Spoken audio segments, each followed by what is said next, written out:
Prime Minister of Canada expected to come out of his home there, Rideau Cottage, which is on the grounds of Rideau Hall, to speak directly to Canadians. There he is, announcing that he will step down as Liberal leader of Canada. Let's listen now to the Prime Minister of Canada, Justin Trudeau. This again. Bon matin. Every morning I've woken up as Prime Minister. I've been inspired by the resilience, the generosity, and the determination of Canadians. It is the driving force of every single day I have the privilege of serving in this office. That is why, since 2015, I've fought for this country, for you, to strengthen and grow the middle class. Why we rallied to support each other through the pandemic, to advance reconciliation, to defend free trade on this continent, to stand strong with Ukraine and our democracy, and to fight climate change and get our economy ready for the future. We are at a critical moment in the world. Mes chers Canadiens, à chaque matin, je me suis réveillé. Each and every morning, I woke up as Prime Minister, inspired by the resilience, generosity, and determination that characterizes us so well as Canadians. This is what motivates me each and every day that I've had the privilege of serving as Prime Minister. This is why, since 2015, I have fought for this country and for you, to strengthen the middle class. We have mobilized as Canadians to support each other during the pandemic in order to advance reconciliation, in order to defend free trade on our continent, for our support of Ukraine and democracy, and to fight against climate change and to prepare the economy for the future. We are going through a critical time. My friends, as you all know, I'm a fighter. Every bone in my body has always told me to fight because I care deeply about Canadians, I care deeply about this country, and I will always be motivated by what is in the best interest of Canadians. And the fact is, despite best efforts to work through it, Parliament has been paralyzed for months after what has been the longest session of a minority parliament in Canadian history. That's why this morning I advised the Governor-General that we need a new session of Parliament. She has granted this request, and the House will now be prorogued until March 24th. Over the holidays, I've also had a chance to reflect and have had long talks with my family about our future. Throughout the course of my career, any success I have personally achieved has been because of their support and with their encouragement. So last night over dinner, I told my kids about the decision that I'm sharing with you today.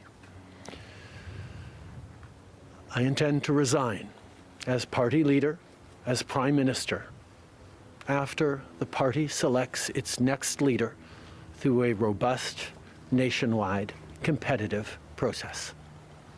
Last night, I asked the President of the Liberal Party to begin that process. This country deserves a real choice in the next election, and it has become clear to me that if I'm having to fight internal battles, I cannot be the best option in that election. Mes chers amis, comme vous savez, Dear je suis un friends, fighter. as you know, I Dans am mon a fort fighter. intérieur, je me suis toujours battu parce que je me soucie Deep inside, I've profondément always des fought Canadiens. because I care deeply about Canadians. Toujours motivé And parce I qu'il est will dans le meilleur always be intérêt motivated des by Canadiens. what is in the best interest of Canadians. Que malgré The fact tous les is efforts déployés that pour despite passer à all travers, efforts le Parlement est to paralysé get depuis through des mois. this time, Après ce qui a été la Parliament plus has been longue paralyzed for session de months Parlement after what has been the minoritaire longest dans l'histoire de session notre of a minority parliament in our Pourquoi ce country's matin, history. j'ai rencontré And that la is why this gouverneure morning générale pour I lui met faire with the savoir Governor que nous General avions to besoin tell her d'une that nouvelle we session du Parlement. needed a new session of Elle a Parliament. accédé à ma demande She et la accepted my Chambre request, sera donc and so prorogée the House of Commons will be prorogued until March 24th. During the holidays, and I had the opportunity to reflect and to have long talks with my family with regards to our future. Throughout my career, all my success is due to their support and to their encouragements. So, last night, over dinner, I told my kids what I am telling you here today.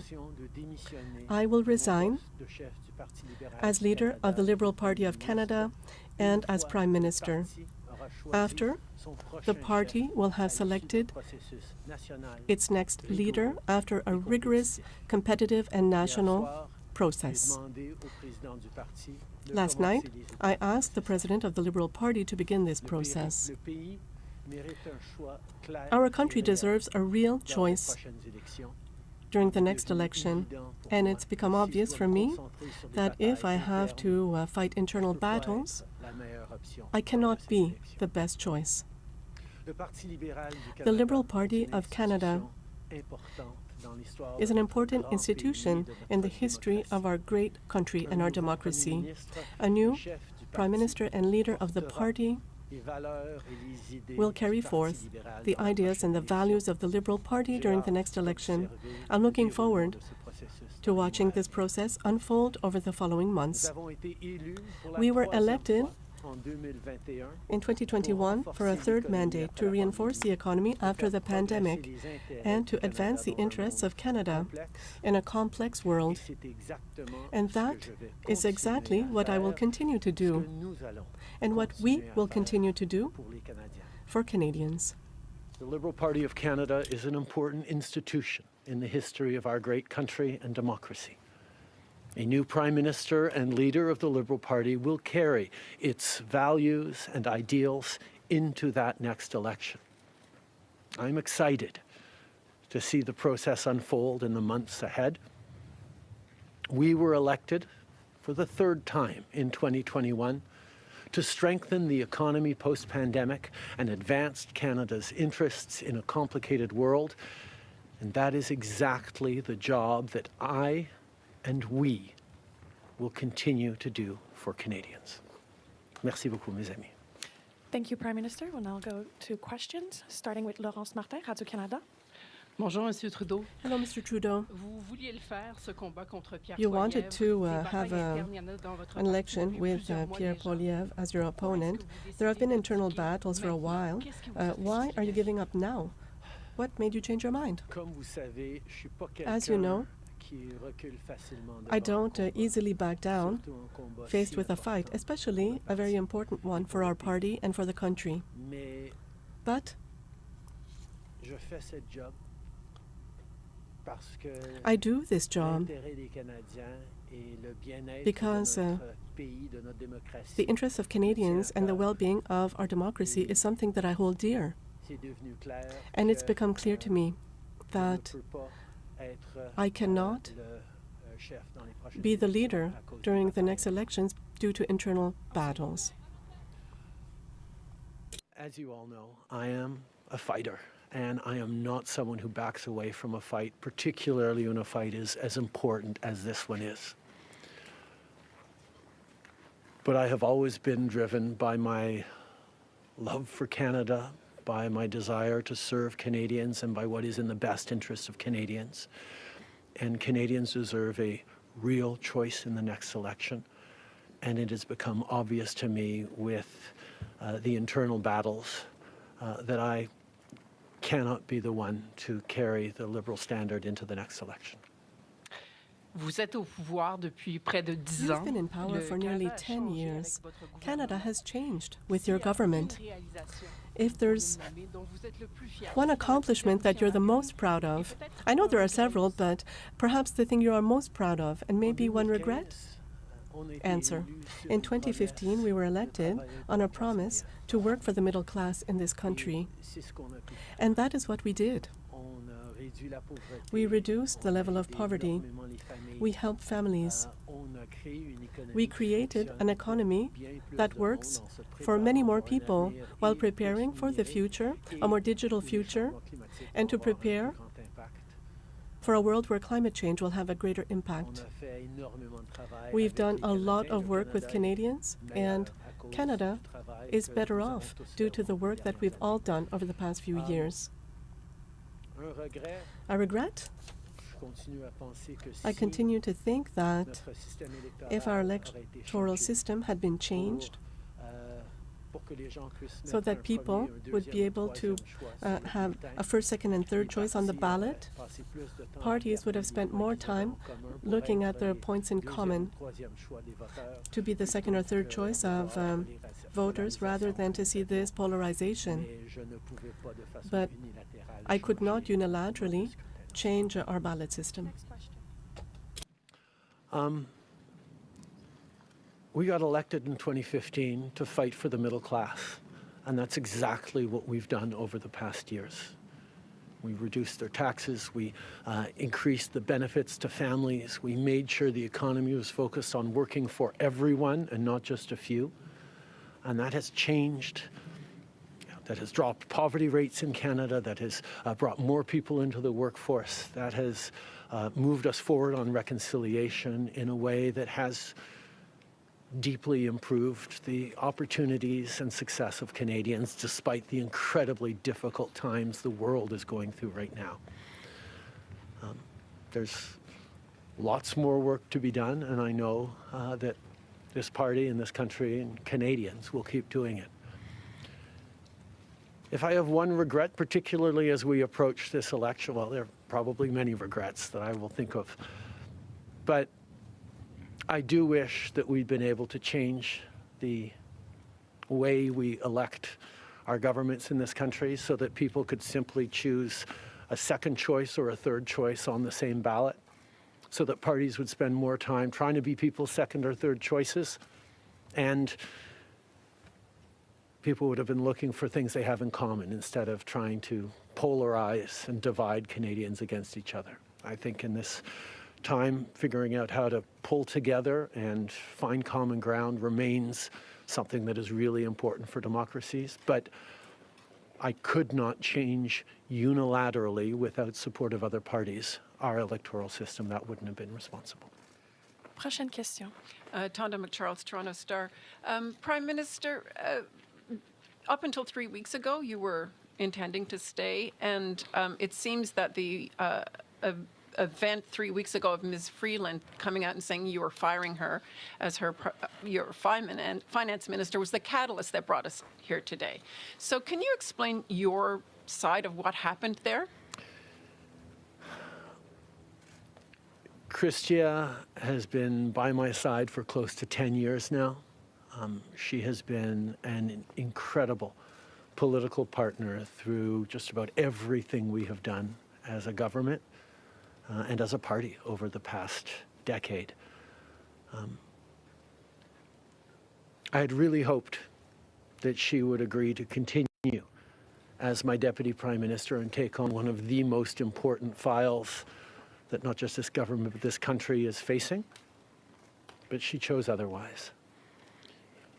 In regards to what actually happened, I am not someone who's in the habit of sharing private conversations.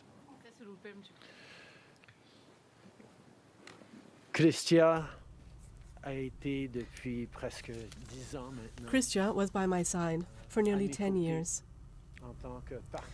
She was a political partner, a crucial political partner, given everything that we've gone through as a party and as a government. And I really would have wanted for her to choose to continue as my Deputy Prime Minister,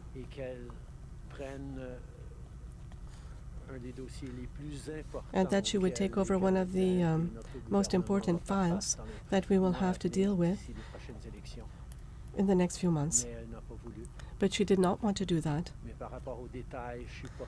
As for details, I'm not one to share details of private conversations. About the Liberal Party as an institution and the internal battles right now, but I'm wondering if you feel that another leader will have more success than you will at beating Pierre Poilievre in the next campaign.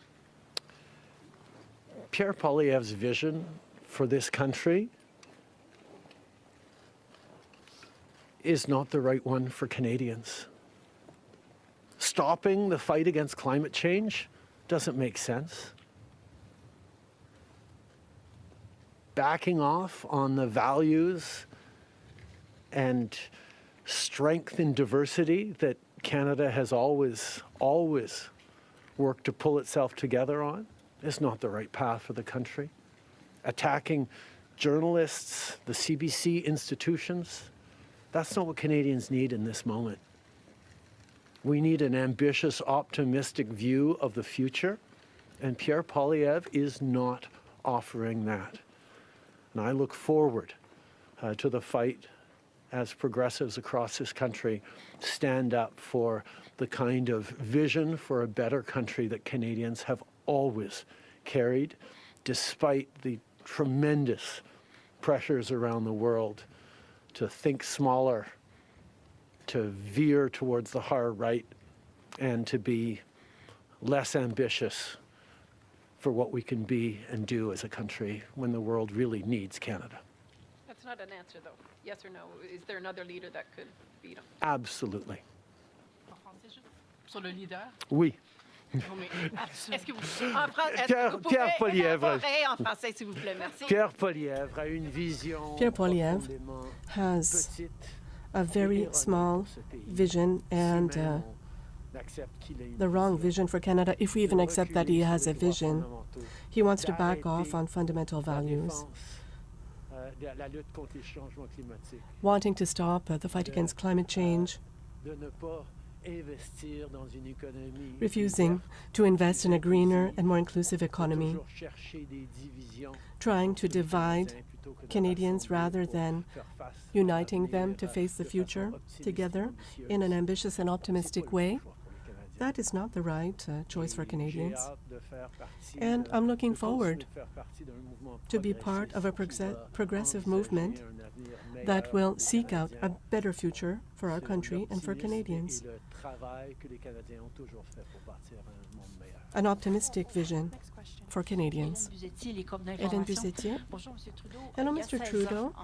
16 years ago, in December 2008, Stephen Harper prorogued Parliament to avoid a vote of non-confidence that he knew that he would lose because the three opposition parties would vote against him. It's the exact same situation that you find yourself in today. Stéphane Dion at the time had said, and I quote, that this was an affront to democracy. I'd like to know why what was bad for conservatives of Stephen Harper should be good for the Liberals of Justin Trudeau. The Governor General in 2008 had concluded, and correctly so, that the House had given formal confidence to Mr. Harper's government, despite a signed letter. This was a political document at the time. The voice of the House counts. So, before stopping the work at the House over the holidays, we won 3 non-confidence votes.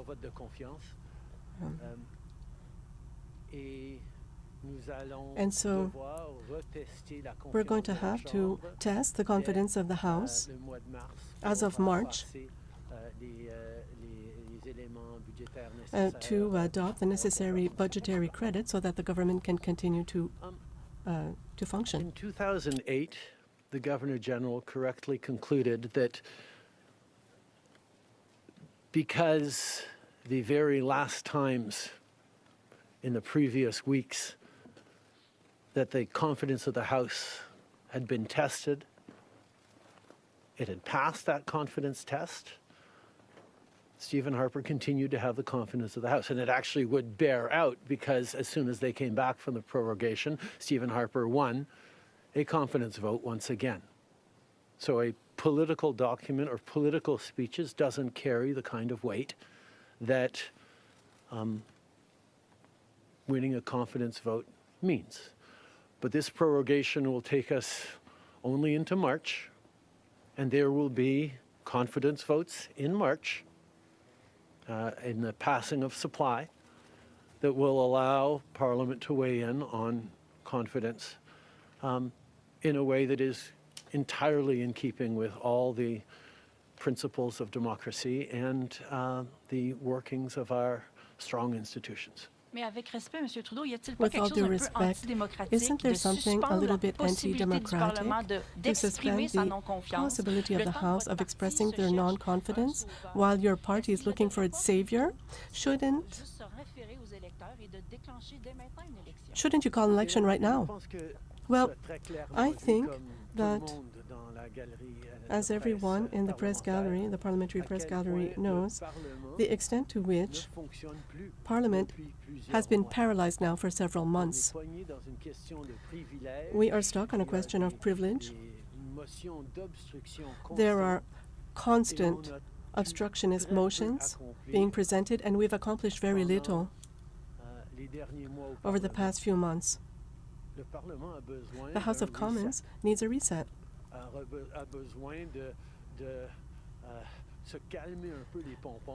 People need to calm down and to get back to work for Canadians and not play petty politics constantly. And this is what we're seeing on behalf of the Conservatives right now. So this reset has two elements. Prorogation, to begin with. This allows us to start over with a fresh, new approach at the Parliament. And secondly, the Liberal Party will begin the process to choose a new leader. And I expect that if I am not the one who will lead the party to the next elections, the polarization that we see right now at the House of Commons should also settle down. Canadians need a fully functioning Parliament, specifically during this complex period, and both elements will represent the reset that we need. In English, but can you explain why you're not calling an election? The parliamentary press gallery and anyone who's been watching politics closely over the past months will know that Parliament has been entirely seized by obstruction and filibustering and a total lack of productivity over the past few months. We are right now the longest serving minority government in history, and it's time for a reset. It's time for the temperature to come down, for the people to have a fresh start in Parliament, to be able to navigate through these complex times, both domestically and internationally. And the reset that we have is actually two parts. One is the prorogation, but the other part is recognizing that removing me from the equation as the leader who will fight the next election for the Liberal Party should also decrease the level of polarization that we're seeing right now in the House and in Canadian politics, and allow people to actually focus on serving Canadians in this House and with their work the way Canadians deserve. On va prendre une dernière question. Good morning, Prime Minister. Stephanie Taylor with the National Post. Given, as you just said, there's going to be confidence votes in March, opposition parties have said they are prepared to bring down your government. What kind of chances do you think you are leaving to your successor, given that there will only be mere weeks for them to introduce themselves to Canadians before heading into an election, potentially? I have a tremendous amount of confidence in both Canadians and in parliamentarians' interest in serving Canadians in the right way. We're in a minority government right now, and there hasn't been an active leadership in a minority government in more than 50 years in this country. And there is always going to be the challenge of having a leadership race while a parliament would face confidence votes in the course of delivering supply to the government. So this is something that we're going to navigate through, but I truly feel that removing the contention around my own continued leadership is an opportunity to bring the temperature down, have a government that will focus on the complex issues that are coming forward in the coming months, while the party gets to have a full national process that brings in people from right across the country and makes a determination about the best person to carry the progressive liberal standard into the next election. Can you clarify whether ministers who would like to campaign for your job will have to step out of cabinet? And how can the Liberal government be in a position to protect Canadian businesses and Canadians from the threat of tariffs from incoming President Donald Trump when members of the government are going to be focused on who's going to be taking your job? The government will still, and the cabinet will still be very much focused on doing the job that Canadians elected us to do in 2021, which is fight for their interests, stand up for their well-being, and make sure that they are good and that Canadians are protected and strong. There will be a leadership process and the rules will unfold over the coming weeks. But I can assure you that the tools and the need to stand up for Canadians, to protect Canadians in their interests and continue to fight for the economy is something that everyone in this government will be singularly focused on. Je peux souligner que, évidemment, les règles et les I can say conditions du that leadership du Parti libéral the rules and vont conditions for the leadership of the Liberal Party will be discussed in the following weeks. The government that was elected to protect Canadians and their interests in a very complex world that was elected in 2021 will continue to work with a focus and a singular emphasis on working in the interest of Canadians, while the party itself does what's necessary in order to go through leadership process. Thank you. Merci tout le monde. Merci d'être ici dans une belle journée d'Ottawa. Bonne journée. And that is Justin Trudeau, the Prime Minister of Canada and leader of the Liberal Party of Canada, announcing that he will not hold that job much longer.